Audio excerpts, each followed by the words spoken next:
Well, welcome back to our studies on biblical covenants.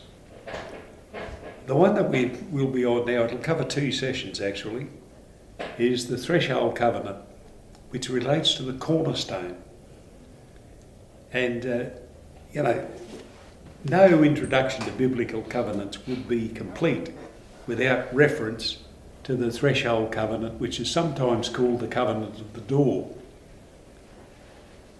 And what we have in these two sessions is a summation attempted of a book written by H. Clay Trumbull. And that was written back in 1896 actually. There's 344 pages in the book, if any of you want to get it and read it, if you can find one. And it details his in-depth studies of the principle and practice, not only in the Middle East, but throughout the world, of the threshold covenant. Now, we probably all know what a threshold is. That's the door. It's the foot of the door. That's your threshold. A cornerstone is sometimes called a foundation stone.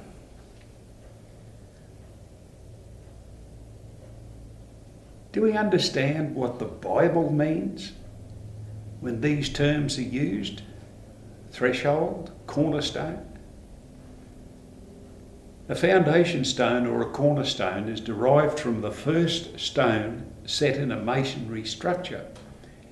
But today, it's usually a ceremonial plaque stating that this building was dedicated or opened on such and such a date by so-and-so.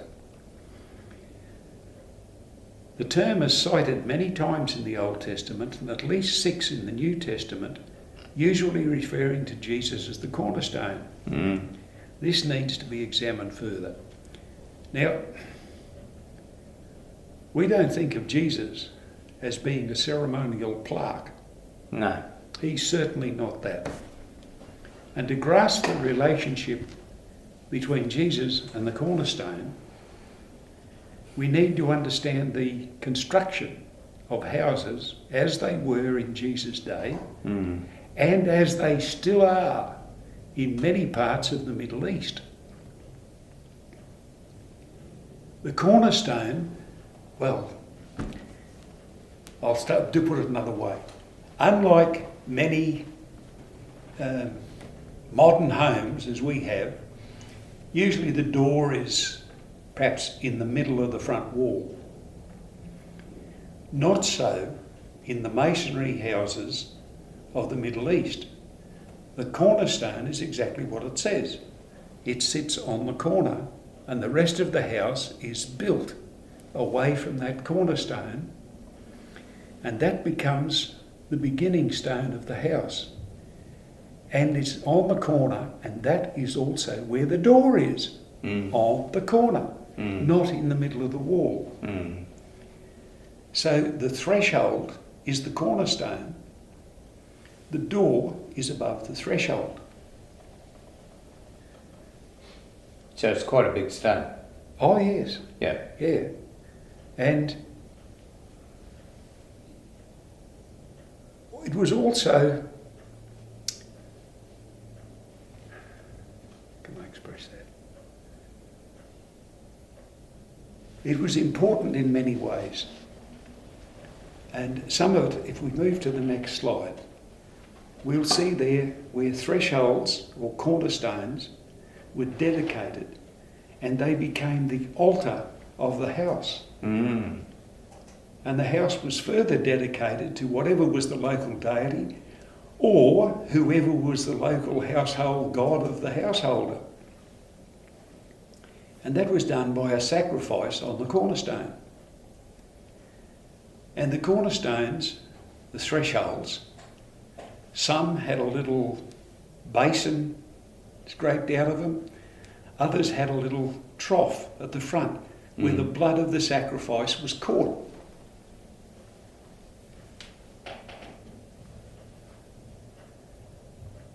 In Genesis 31 verse 30,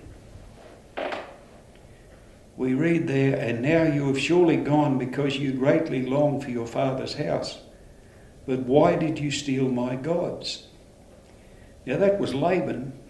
He'd taken after Jacob. When Jacob was allowed to leave after, I think it was 21 years of service all told. Yep. 7 where he got tricked with Leah, 7 for Rachel, and then another 7 for something or other, I've forgotten why. And Laban chased after him. Why did you steal my gods? And when invited to search the tents, Rachel hid the household gods of her father by sitting on them. But the thing is, Laban was upset because his household gods had been stolen. Little idols, Yeah. stone, wood, whatever they were. Yep. They had household gods. They would sacrifice to these gods on the threshold, which was the altar of the house. Right. In Genesis 35:2 we read there, and Jacob said to his household and to all who were with him, put away the foreign gods that are among you, purify yourselves and change your garments. He was on his way to build an altar to worship the true God who had delivered him. Right. And because he was the head of the household, at his dictate, the household would then worship the living God. Yeah. And so here we see where there's one family with personal household gods, idols, and another head of a household decreeing who should be worshipped. On the next slide, you'll see the comment there where an altar is in place, where a covenantal sacrifice is made, and over the years, many practices, mostly superstitious, developed. In Syria and Egypt, the blood of a slaughtered animal was shed upon the threshold of the house to welcome a visitor. And when they stepped across the blood of the threshold, they were welcomed as adopted members of the family. This practice was still in place in some areas even early in the 20th century. And there were similar practices in places like Liberia, Nigeria, Finland, parts of Russia, Ireland, and Tumbrel goes on to name a lot more places. In fact, in Russia, if my memory serves me correctly, they used to bury the bones of a departed relative under the cornerstone. Wow.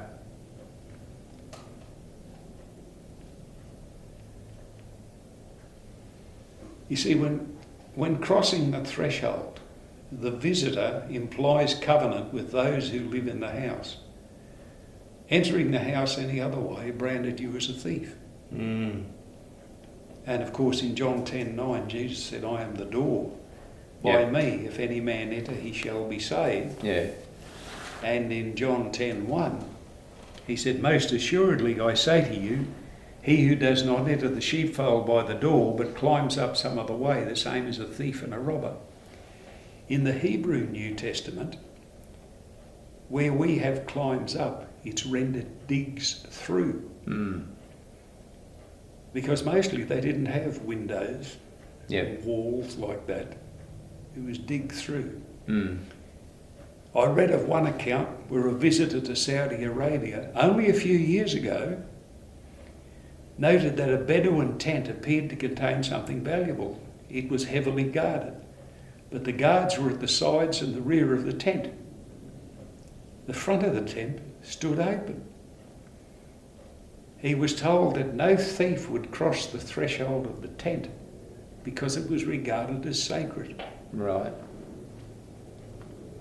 So the belief of these sanctity of a threshold is very strong. Yep.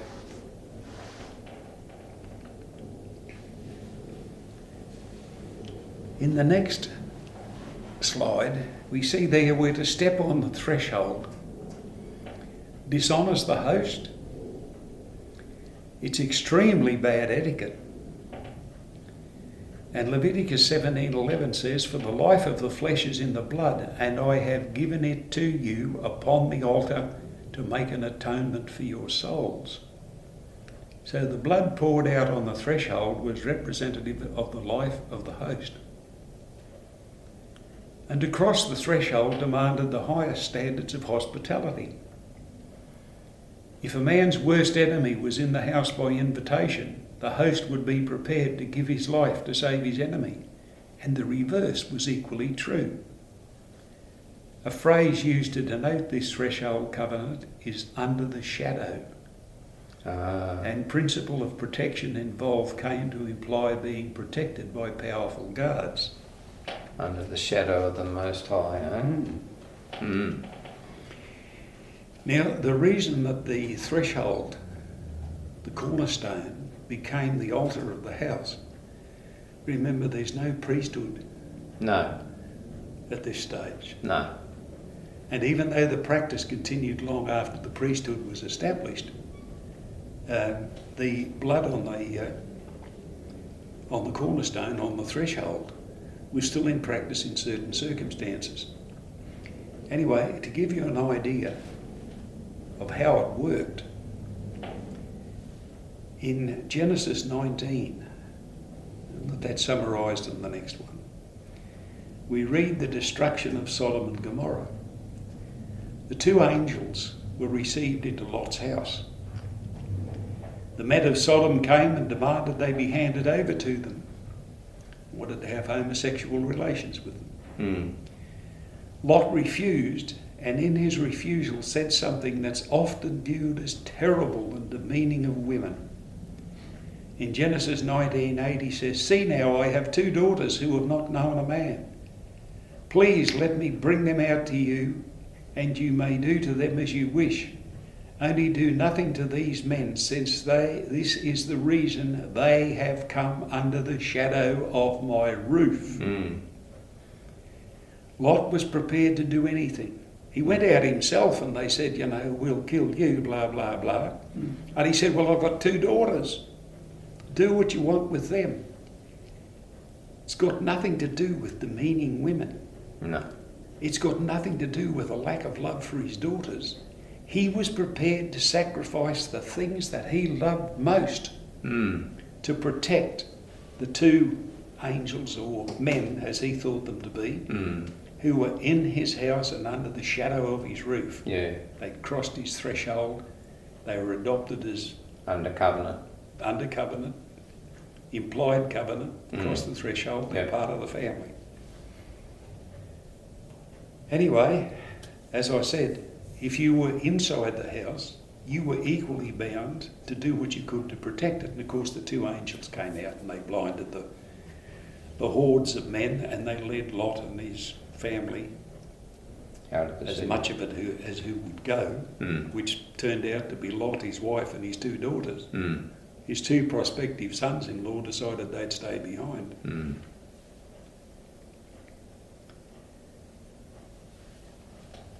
And of course, Lot's wife looked back, Yeah. turned into a pillar of salt. Yeah. There's a message just in that. Don't look back. Look Yeah. forward to the... And when you think about it, it wasn't a glance over the shoulder. No. It was a yearning. She stood and she yearned for some of the things of Sodom. Yeah. No doubt it was a very prosperous place, probably had great dress shops. And she was thinking, "Well, I'm leaving all this behind. What are we Yeah. going to do? Wander off into the desert?" Well, who Trish. knows? But anyway, that was her lot, Yeah. if I can use a term. Yeah. Other examples of the phrase, and this gave me a totally different way of looking at these verses. Psalm 17 verse 8. "Keep me as the apple of your eye. Hide me under the shadow of your wings." Psalm 91 verse 1. "He who dwells in the secret place of the Most High shall abide under the shadow of the Almighty." Yeah. Psalm 36:7. How precious is your loving kindness, O God.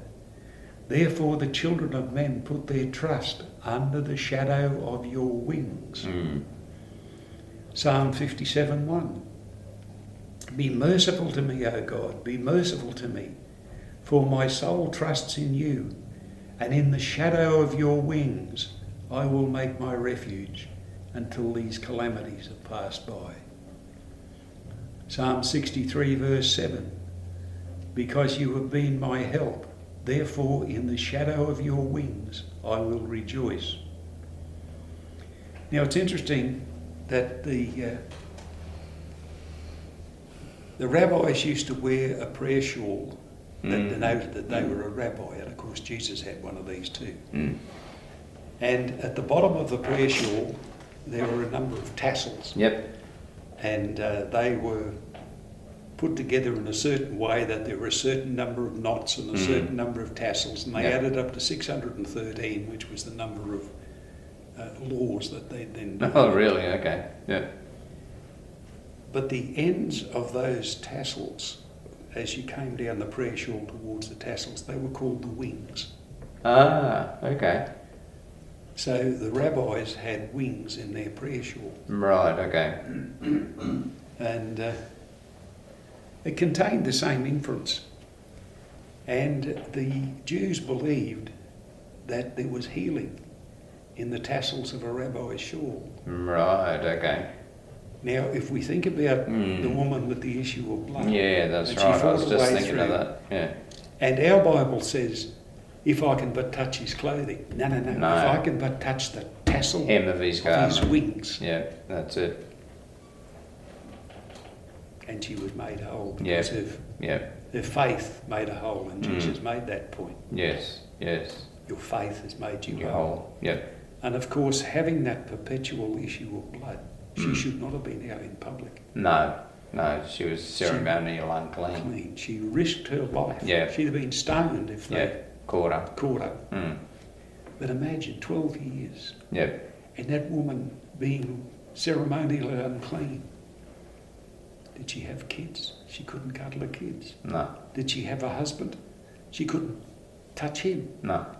Everything she touched in the house, if there was to cook a meal, that became unclean. Pretty severe. What a hell of a life to live. Yeah, exactly. Yeah. No wonder she was prepared to go out in desperation and risk her life to touch the tassels of the rabbi's garment. Yeah. There's other references too, either to shadow or wings. I won't read them all in full, but I'll give you the references if anyone's interested.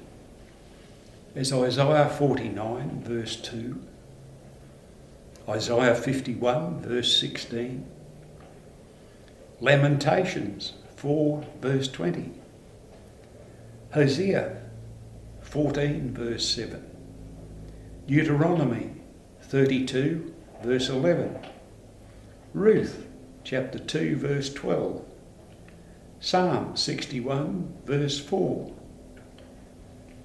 Matthew 23:27 and Luke 13:34. So there's the evidence, there's the witnesses to the principle. Yeah. See, protected by the Lord Almighty, who is prepared to give all to save us. Just as Lot was willing to protect those who had crossed over his threshold with all available resource, God is willing to do the same for all who've crossed his threshold in covenant where the blood of Jesus is poured out. Yep. Then there's another thing that pops up, particularly in Judaism, is the red hand. Now, the side posts of the doorway were, and still are, used to write inscriptions and prayers and testimony regarding the deity of the house or building. And blood that was poured out on the threshold was also used to mark the side posts. Over time, other symbols for blood and life came to be in use to mark the side posts.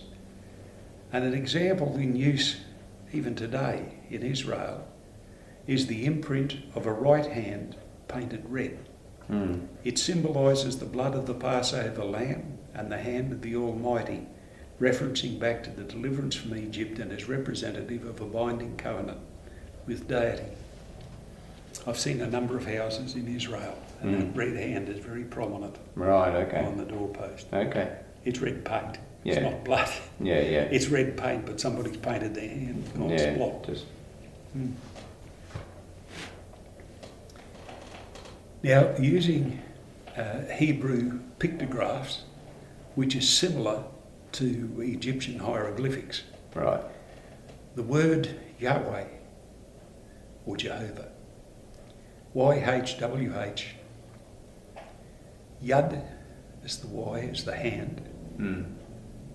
He, the H, is a window, behold, or look, Va, or Wa, is a nail, and He, again, window, behold. So the name of God, Yahweh, means behold the hand, behold the nail. The name of Jesus, Yeshua, means Yahweh is salvation. Therefore could be translated, behold the hand, behold the nail is salvation. Mm. Now I just throw that in as something that I got excited about when I found it. Yeah, yeah. Yeah. You know, He leaves clues everywhere, doesn't he? it never ceases to amaze me. Yeah. The more you dig, the more The you get. minute way Yeah. that God lays everything out. Yeah. Just And got it's to dig. there if you look for it. Just got to dig for it. Yeah. Yeah. Yeah. What is it? What do you say? Seek and you shall find. Yes. Yeah. So he wants us to find it. So, but if you're not seeking hard enough, you're not going to find it, are you? Anyway, on the next slide we talk about thresholds again, but temple doorways. Mm-hmm. Now, a temple is a house that is dedicated to a particular deity. The same truths with regard to the threshold covenant apply. In the simple temples of ancient times, the altar was placed on or immediately inside the doorway or the threshold of the temple. It was by deliberate design that the altar of sacrifice in the tabernacle was immediately inside the door. Mm. In 1 Samuel chapter 5, we read where the Philistines had taken the Ark of the Covenant in battle. They took it back to their one of their cities called Ashdod, where it was taken into a pagan temple dedicated to their god named Dagon, who was half man and half fish. Mm. The next day, according to 1 Samuel 5 verse 4, when they arose early the next morning, there was Dagon, fallen on its face on the ground before the ark of the Lord. The head of Dagon and both the palms of his hands were broken off on the threshold. Only Dagon's torso was left of it. Therefore, neither the priests of Dagon nor any who come into Dagon's house tread on the threshold of Dagon in Ashdod to this day. Well, this day was the day when Samuel wrote the story. Mm. The head and the hands of the idol were on the threshold. Mm. No one would cross it after that because the Lord had demonstrated that he was the real God Yeah. and the threshold was regarded as sacred. Right. What's he say? I'll have no other gods before me. Yes. Mm. There's a few other references to thresholds appear in the Old Testament, which indicates that thresholds were far more than keeping out the cold. 2 Kings 22 verse 4, this is the next slide, refers to keepers of the threshold for God's temple. Jeremiah 35:4 lists one of these keepers by name. Messiah, the son of Shallum, the keeper of the door. 2 Kings 12:9 refers to the priests who kept the door. 1 Kings 18:29, the prophet Elijah confronted the prophets of Baal and says to the people, in our English Bible, "How long will you falter between two opinions?" According to the Hebrew Bible, "How long would you leap over both thresholds?" Yeah. Which is, when you understand threshold covenant, or you get some idea of threshold covenant, means a lot different than harbouring between two opinions. Yeah. They're trying to worship both the Lord and Yeah. Baal at the same time, jumping across one threshold and then the other. Another example of the sacredness of the threshold appears in Judges 19. It's not a very nice story. A Levite and his concubine were travelling at night, and they left a little bit too late, and they tried to find somewhere to stay and they couldn't, and they came to Gibeah in the country of Benjamin. And they were given hospitality by a local. Some men of the city came to the house and demanded that the Levite be handed over to them so they could have sexual relations with him. In verse 23, the local man replied, "I pray you do not so wickedly, seeing this man is come into my house. Do not this folly." Well, eventually, the Levite handed over his concubine, and no angels to protect them this time. And she was sexually abused all night so that she died. And verse 27, when her master arose in the morning and opened the doors of the house and went out to go his way, there was his concubine fallen at the door of the house with her hands on the threshold. The altar of the house, the place of sacrifice, mercy and forgiveness. Yep. Well, the Levite loaded her body onto his donkey and carried on his way. He took her to his home. He cut her body into 12 pieces and sent them out to the 12 tribes with the story. As a result of the shock and the horror which the other tribes felt, and at God's command, they gathered and made war on the Benjaminites, virtually obliterating the tribe of Benjamin, after which it was always referred to as the smallest of the tribes. Right. And after that had happened, the other tribes sort of said, well, we nearly wiped them out. We can't do that to one of the tribes. How are we going to sort this out? Like, there's not that many guys, and there's even fewer women.